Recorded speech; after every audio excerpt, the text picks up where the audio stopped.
Hello everyone, my name is Ryan Strange and I'm responding to the second topic this week of the Tetratuch's view of God. Um,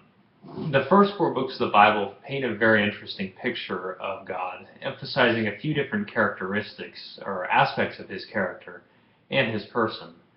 From the very beginning of Genesis all the way to the end of Numbers, the readers are not only shown the power of God, but also they're shown his relationship with his people and how he interacts with them. The first illustration is of his might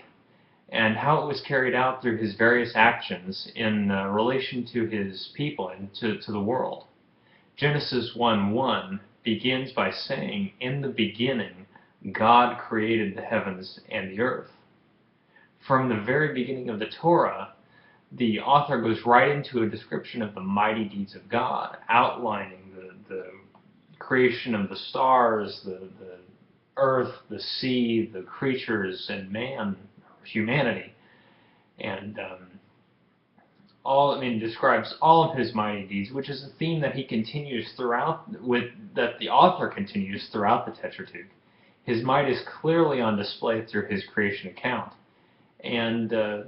through the account of the Exodus, as he sends his plagues upon Egypt, upon the land of Egypt, humbling Pharaoh and the gods of Egypt through each of the various plagues,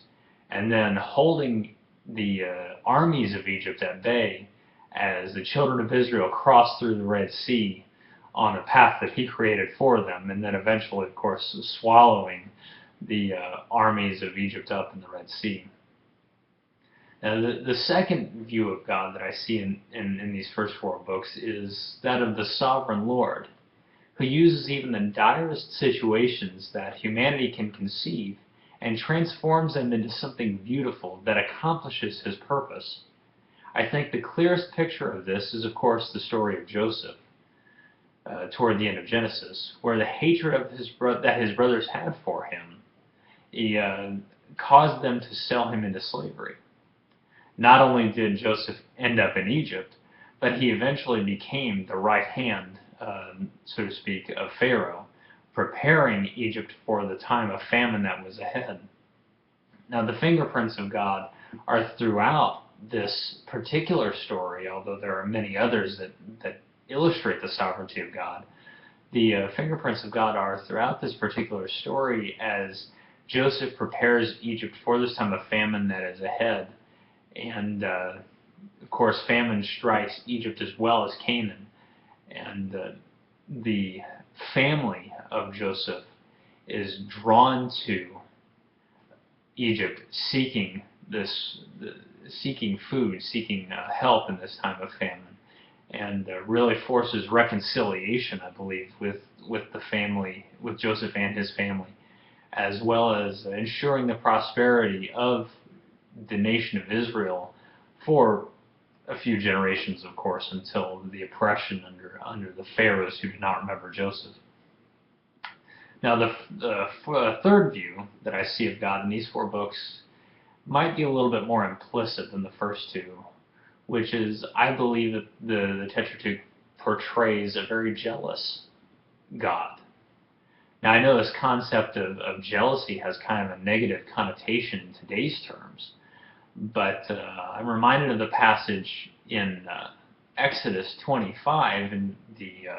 account of the Ten Commandments, where the Lord himself describes his jealousy for what rightfully belongs only to him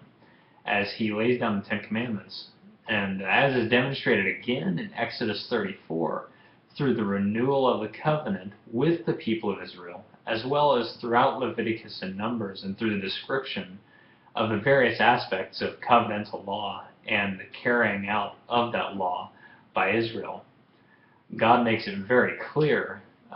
throughout these books, and then further on in the Old Testament, that what is his, which is his people, and he is not going to share them with other gods or with, you name it, and any lusts of the flesh or of the eyes or the mind that Israel is often tempted with. Now, the final, and I think most profound view of God that I have seen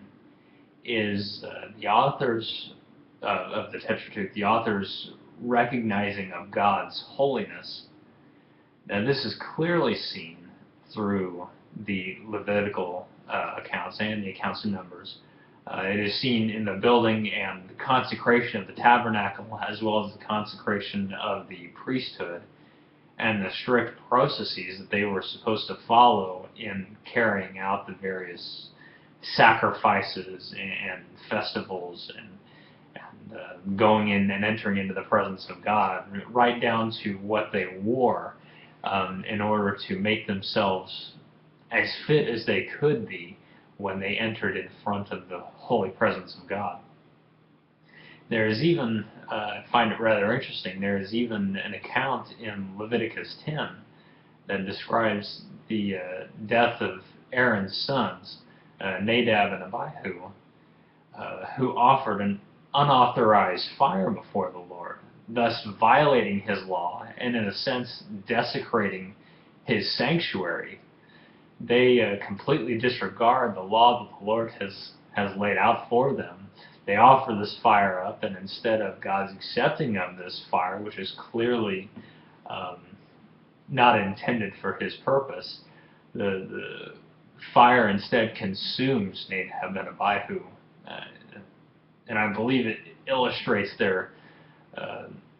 that they were unfit to carry on the priesthood before the holiness of God. Now, the Tetrarch, as well as the entire Old Testament, is very clear on the holiness of God and the consequences that come upon those who take that for granted. I think we'll see later in the semester as well the illustrations of the holiness of God, the might of God, the sovereignty of God, and even the jealousy of God as we read throughout the historical accounts of the prophets. It's going to be a lot of fun. Thanks.